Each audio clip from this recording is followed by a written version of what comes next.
तोड़ला गे दिल तू तोड़ला हम जाने छी तू देला हमारा साथ नहीं गे कोनो बात नहीं गे कोनो बात नहीं गे दिल तू तोड़ला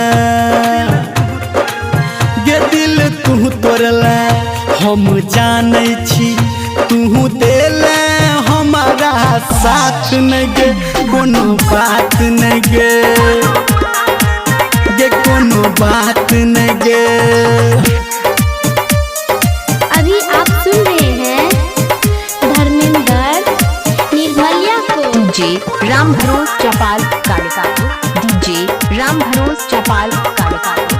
डीजे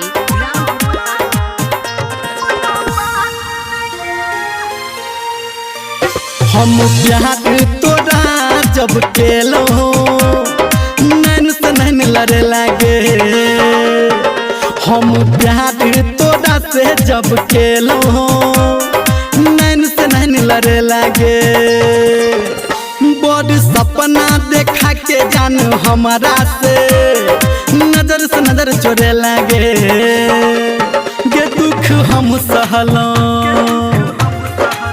गे दुख हम सहलों हम जाने छी तू देले हमारा साथ नहीं गे कोनो बात नहीं गे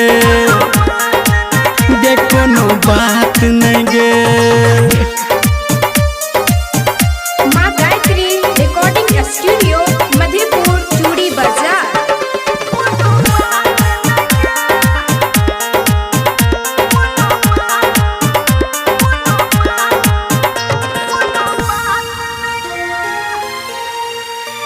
दोसरा के तू घर बसा के हमर घर उजर दिला दोसरा के तू घर बसा के हमर घर उजर दिला कहो धर्मेंद्र निर्मलिया गे संतू के तू धर दिला गे सुख तू सहला गे सुख तू सहला हम जाने छी तू देला हमारा साथ नहीं गे कोनो बात नहीं गे कोनो बात नहीं गे